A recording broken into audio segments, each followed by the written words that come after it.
¿Será que Dios no sabía que le iba a doler? Sí sabía, porque si no, no sería Dios. Él sabía que le iba a doler.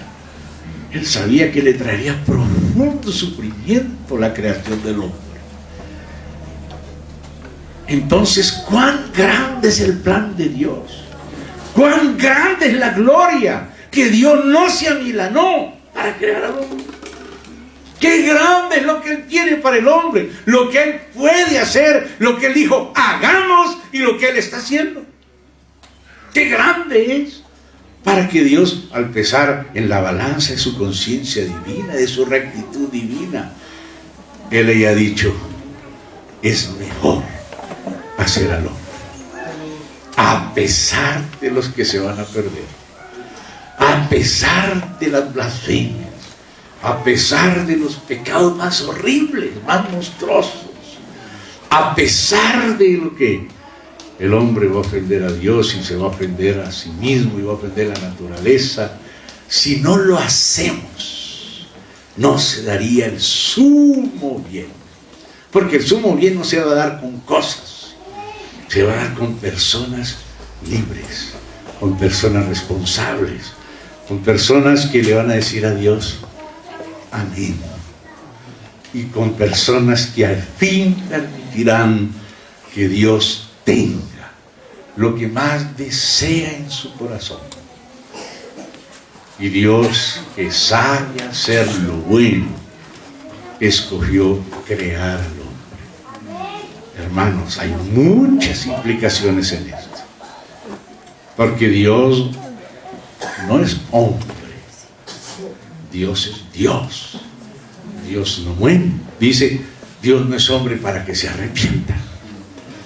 Cuando dice que le dolió a Dios haber hecho al hombre, no quiere decir que Dios reconoce que se equivocó. No es en ese sentido. Es que Dios en verdad le duele que el hombre por su propia culpa se pierda las más altas posibilidades que Dios puso delante de él. Pero algunos las aprovecharían. Y por causa de esos algunos, por causa de esos que llegarían al objetivo, al propósito de Dios, el Padre, el Hijo y el Espíritu Santo decidieron correr ese riesgo altísimo. Ay, Señor, tantas cosas ya habían sido hechas. Inclusive el diablo ya había sido hecho. No lo hizo diablo, Dios lo hizo querubín, lo puso cerca de él, pero se volvió diablo. Dios ya sabía. Dios ya sabía. El diablo hasta pensaba, ay, es que Dios es envidioso. Yo voy a ser semejante. Y después de que ya había diablo y que ya el diablo dijo, seré semejante, dice Dios, hagamos al hombre a nuestra imagen y conforme a nuestra semejanza. Y el diablo se tuvo que quedar callado. Dios no era egoísta. Se atrevió a ser una criatura a su imagen. Entonces, dijo Dios, hay muchas cosas en esa palabra, entonces, muchas cosas están implicadas en eso. De la presciencia de Dios, del conocimiento anticipado de Dios, del altísimo propósito de Dios y todo lo que esté en juego en el propósito de Dios. Porque el propósito de Dios no es mecánico como pudiera ser el universo o una galaxia. Porque en el propósito de Dios lo que cuenta son las personas.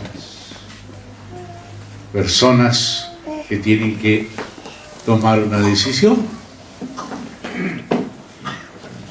A veces, hermanos, sucede que nosotros nos olvidamos cuál era la clase de ser humano que Dios creó en el principio. Y hacemos nuestra teología a veces hipercalvinista, teniendo en cuenta solamente la situación caída del hombre, contando desde la caída en adelante. Bueno, el hombre cayó, se volvió un inútil, ahora le toca a Dios hacer soberanamente las cosas. el hombre no va a colaborar en nada porque cayó. Pero nuestra teología no puede comenzar a partir de la caída. Dios no hizo al hombre caído. La teología es antropológica, o sea, la verdad acerca del hombre, según la Biblia, tiene que comenzar por el hombre que Dios hizo antes de la caída. ¿Cómo era el hombre que Dios hizo? ¿Cuál era el hombre que Dios planeó antes de caer? ¿Y qué tipo de relación quería tener Dios con el hombre antes de la caída? Pero ahora yo le hago otra pregunta. ¿Será que después de la caída el diablo le ganó la partida a Dios? Dios tenía un propósito y Dios se lo echó a perder. Él quería tener una relación con el hombre que fuera el hombre responsable y libre, y Dios se lo volvió un monstruo que no es capaz de hacer nada bueno. Le dañé a Dios el propósito, ahora Dios va a tener que cambiar el propósito. ¿Será que el diablo le ganó la partida a Dios? ¿Será que Dios, ahora que el diablo le corrompió al hombre, será que ahora Dios tiene que cambiar de propósito? Dios tenía otra carta en la manga: la redención, la gracia. Y la gracia no es solamente gracia irresistible. La gracia es gracia para capacitar por gracia al hombre, para que el hombre capacitado por la gracia sea responsable de nuevo, sea capaz de decir sí a Dios. Con la caída, el hombre ya no hace el bien que quiere, sino el mal que no quiere. Ya el hombre no puede solito. Pero la gracia no va a sustituir al hombre. El hombre fue hecho responsable y responsablemente se hizo incapaz a partir de la caída. Por causa de la caída, el hombre se volvió incapaz de ejercitar como debe su responsabilidad, porque no tiene con qué. Pero la carta que Dios tenía escondida se llama la gracia de Dios. Y la gracia de Dios es para capacitar por gracia al hombre, para que el hombre vuelva a tener la capacidad de decidir. Dios no va a decidir por el hombre. Porque aquí, ¿cuántos señores les hubiera gustado casarse con una señora de plástico? Que le pone un botoncito y dice: ¡ay, te amo, mi amor! ¡Te amo mucho! De plástico. Como en Japón ahora ya están haciendo y vendiendo en el mercado mujeres de plástico, robots. ¿Será que eso sería digno para usted? Quizás si usted fuera un político de esos que compran gente que los aplauda, puede ser que usted estaría contento con una mujer de plástico también. Diga el doctor fulano de tal, pero claro, ya le compraron. O las planilleras que van a llorar allá en los entierros: ¡ay, era tan bueno, pero se murió! Y uno sabe que es pura mentira. ¿Será que ese político le cree a esos propios? Por ahí me contaron una anécdota de Fidel Castro, que había uno de los presidentes de la iglesia reconocida por el Estado en una celebración especial en Cuba, y este señor presidente se hizo un discurso político a favor de Fidel Castro, pensando que Fidel Castro iba a estar feliz. Y Fidel Castro le dijo: mire, ese discurso era para que lo haga yo, usted predique a Cristo. O sea, no le comió cuento. Porque los mismos políticos saben que ellos no le creen a los que los están aplaudiendo si les tuvieron que pagar. ¿Y usted cree que Dios estaría feliz si en vez de seres humanos hubiera creado robots? Hubiera tenido menos problemas, ¿verdad? Solo un botoncito: ¡aleluya! ¡Gloria a Dios! Lindo. Podía superar a los hermanos de Chile.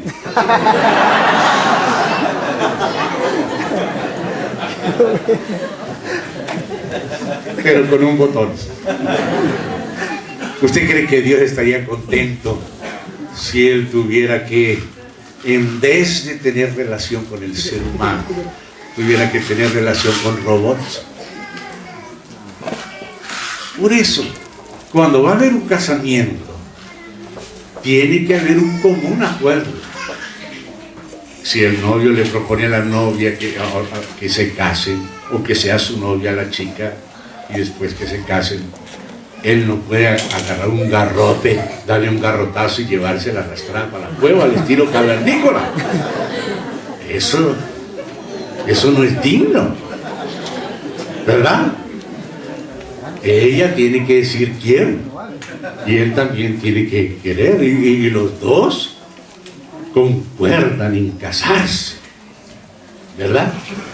Entonces Dios por eso hizo al hombre en dos géneros, para que el hombre comprenda a Dios, porque ese es el misterio de Cristo que está ahí, escondido y a la vez revelado. La relación con Dios tiene que ser una relación voluntaria, una relación no forzada. Dios no quiere realizar su propósito con robots. Lo hubiera hecho con los serafines, pero ni con los serafines quiere, ni con los querubines. Por eso está tan enojado el diablo con el hombre, porque él era un querubín. Dios no quiere, y si usted no quiere, aunque Dios quiera, Él no lo va a forzar. Uno dice, pero Dios, ¿tú no eres soberano? Claro, soy soberano. ¿Y no eres todopoderoso? Claro, soy todopoderoso. ¿Y por qué no lo haces? Porque yo no tengo ese carácter. El carácter de Dios modera su soberanía. Dios no utiliza su todopoder para hacer cosas que no van con su excelencia de carácter. El Señor Jesús dijo, ¿cuántas veces yo quise juntar a tus hijos? Ah, Señor, ¿y acaso no eres todopoderoso y soberano? ¿Y por qué no nos juntas? Porque tú no quisiste. ¿O eso qué quiere decir? Yo quise, pero tú no quisiste, y por eso no sucede. Aunque Él es todopoderoso, aunque Él es soberano, Él no quiere si tú no quieres. Él quiere que tú quieras. Y por eso cuando dijo, hagamos al hombre, corrió ese riesgo grande de depender que el hombre le diga como le dijo María. Amén. No fue así. Vino el ángel Gabriel y le dijo a María, pero ¿cómo va a ser esto? ¿Cómo si yo no tengo marido? ¿Cómo voy a dar a luz un hijo varón? Y le dijo Gabriel, María,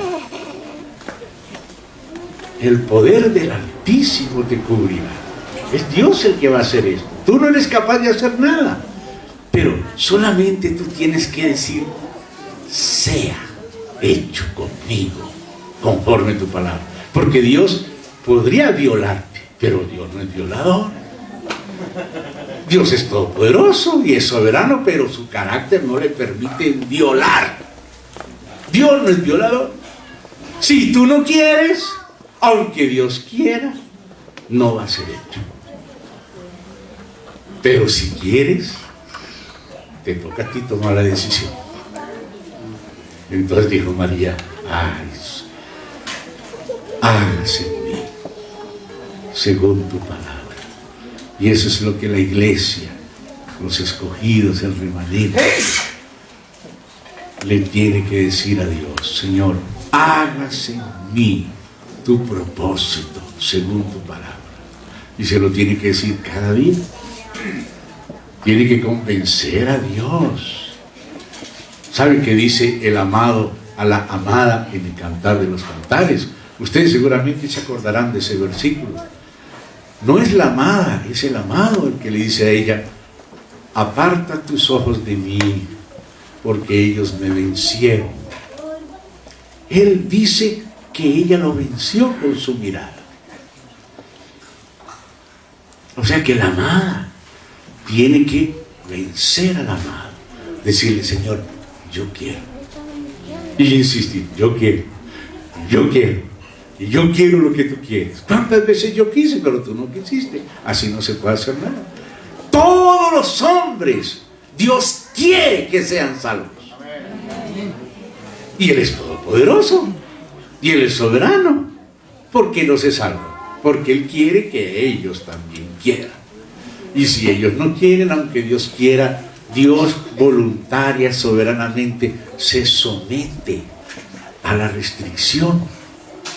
Si tú no quieres, yo no voy a hacer. Yo quiero juntar tus hijos, pero si tú no quieres, tu casa va a quedar desierta. Ve el carácter de Dios. El propósito de Dios es altísimo y todos los seres humanos podrían alcanzar ese propósito. Y Dios de corazón sincero, no es que Dios está mintiendo, no. Dios de corazón sincero quiere que todos los hombres sean salvos. Eso está escrito ahí en la Biblia. Y quiere que todos los hombres vengan al pleno conocimiento de la verdad. Dios quiere eso. Hoy en día hay algunos apologistas del diablo y de Judas Iscariote que la culpa es de Dios, que Dios fue el que hizo a Judas, que lo predestinó, que lo obligó, que obligó al diablo. Nada que obligó, no. Dios podía profetizar porque Dios sabía lo que ellos libremente y voluntariamente iban a hacer, pero Dios no los obligó. Si alguno pecó, Él es responsable. Si el diablo se rebeló, Él es responsable. Si Judas traicionó, Él es responsable. Dios ya sabía, Dios lo permitió, pero Dios no lo obligó, pero lo profetizó porque Él nos tiene que esperar para saber. Pero nada de venir a echarle la culpa a Dios. Dios, tú eres el culpable de Satanás. Tú eres más Satanás que Satanás, porque si tú no hubieras hecho a Satanás, no habría Satanás. Eso es lo que están diciendo los satanistas. Están acusando a Dios. Y el tal evangelio de Judas que ahora se vende como pan caliente.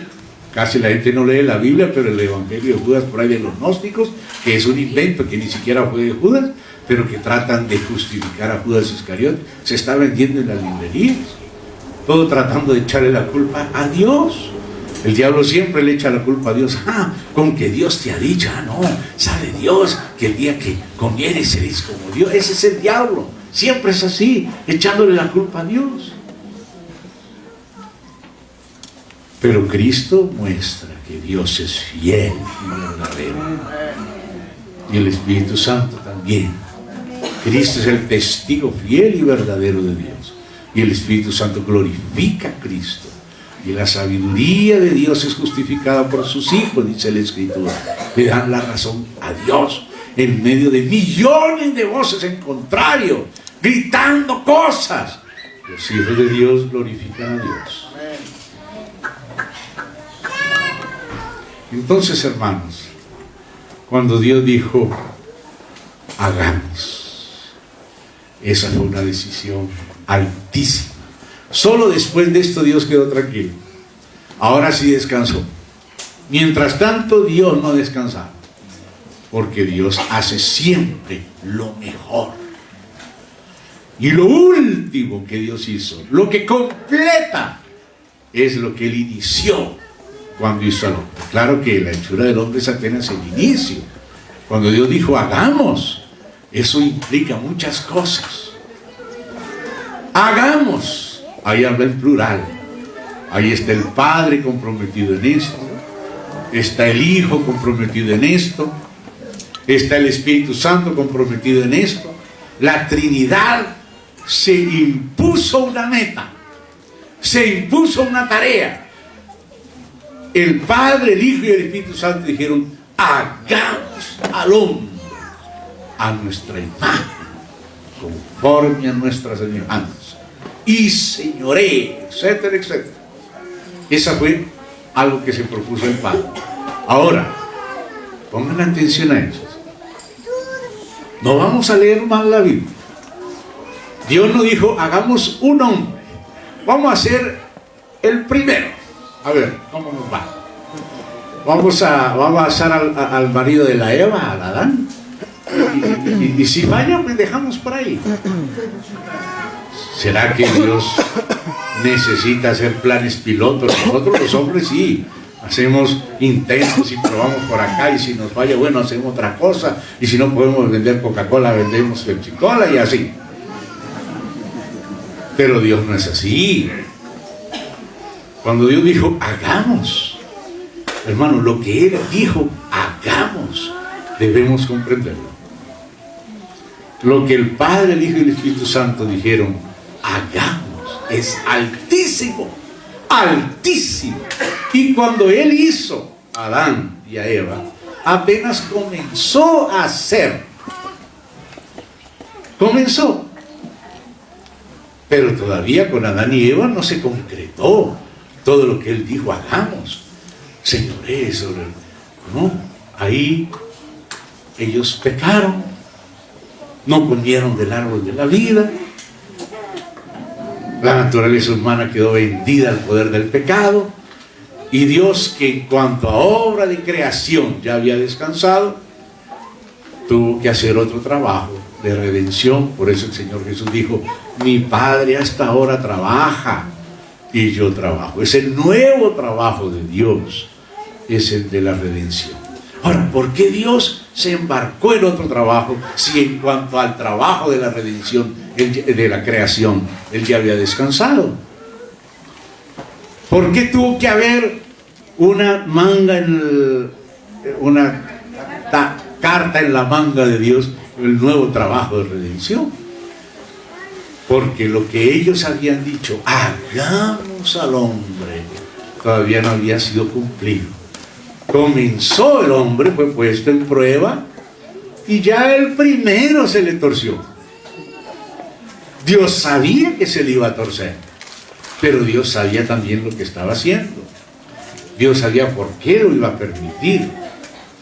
Había unas cosas de Dios que serían conocidas de esa manera, y especialmente de su Hijo. Porque es que el Padre conoce al Hijo. Como el Señor Jesús dijo, nadie conoce al Hijo sino el Padre. Ni nadie conoce al Padre sino el Hijo y aquel a quien el Hijo lo quiera revelar. Dios no necesitaba que su Hijo fuera probado también como el hombre para conocerlo. Pero las demás criaturas necesitaban conocer por qué es que el Hijo tiene esa preeminencia en el corazón del Padre. ¿Por qué el Hijo es el heredero de todo? ¿Por qué el Padre todo lo hace para el Hijo? Con la caída del hombre fue necesaria la redención, fue necesaria la encarnación y fueron necesarias las pruebas del Hijo. Y el Hijo fue probado en todo conforme a nuestra semejanza. Y el Hijo no pecó. Dios ya conocía al Hijo, pero ni los ángeles conocían al Hijo. Solo en parte. Los seres humanos no conocíamos al Hijo. La iglesia, que es la amada de Él, apenas está comenzando a conocer al Hijo. Pero Dios ahora está mostrando quién es el Hijo. Tan contrario a Satanás. Satanás no era, y dijo, seré semejante al Altísimo y me sentaré a los lados del norte, etcétera, en el trono. En cambio, él, siendo en forma de Dios, no estimó ser igual a Dios como cosa que aferrarse, sino que se despojó a sí mismo, se humilló como forma de siervo y fue probado, fue tentado de verdad, no de mentira, no solamente en símbolo, de verdad, fue probado en todo conforme a nuestra semejanza, pero sin pecado. Ahora conocemos un poco más a Dios. Ahora sí, Dios podía decir, bueno, ¿hay alguno digno en el cielo de abrir el libro y desatar su sello? O sea, llevar a cumplimiento completo el propósito eterno de Dios. Y Dios dio espacio que se levantara cualquiera. Y nadie se atrevió. Y en la tierra, muchos locos se hubieran levantado, pero ahí nadie, ningún loco se atrevió a hacer esa locura. Ni siquiera debajo de la tierra. Solo el Cordero de Dios fue hallado digno de abrir el libro. Entonces ahora Dios ha hecho que se conozca la excelencia del Hijo después de la caída del hombre. después de la necesidad de la encarnación del Verbo de Dios, después de las pruebas del Hijo de Dios. Y ahora ese Hijo de Dios es el modelo y es el sustento del hombre. Ya antes de la caída del hombre ya era el árbol de vida, pero después de la caída del hombre sigue siendo el árbol de vida para el hombre. El hombre no puede vivir ni cumplir con el propósito de Dios si no está estrechamente aliado en íntima comunión y unión con el Hijo de Dios, con el Señor Jesús. Por eso desde el principio, cuando el hombre fue creado en función del Hijo de Dios, porque Dios dijo: hagamos al hombre a nuestra imagen, y la imagen de Dios es el Hijo de Dios. El hombre fue creado en función del Hijo de Dios. El hombre fue creado para vivir por medio del Hijo de Dios, para contener al Hijo de Dios como vida y para canalizar, para expresar al Hijo de Dios. El hombre solo, sin el Hijo de Dios, no tiene sentido. Es como un guante que no tiene la mano adentro. El guante fue hecho a la imagen de la mano para que la mano y el guante encajen uno con el otro, pero sin la mano adentro el guante es como un trapo, ¿verdad? Y así sucede con el ser humano. Ay, Señor, tanta cosa que decir y el reloj corriendo. Me pasé 10 minutos de la hora del almuerzo.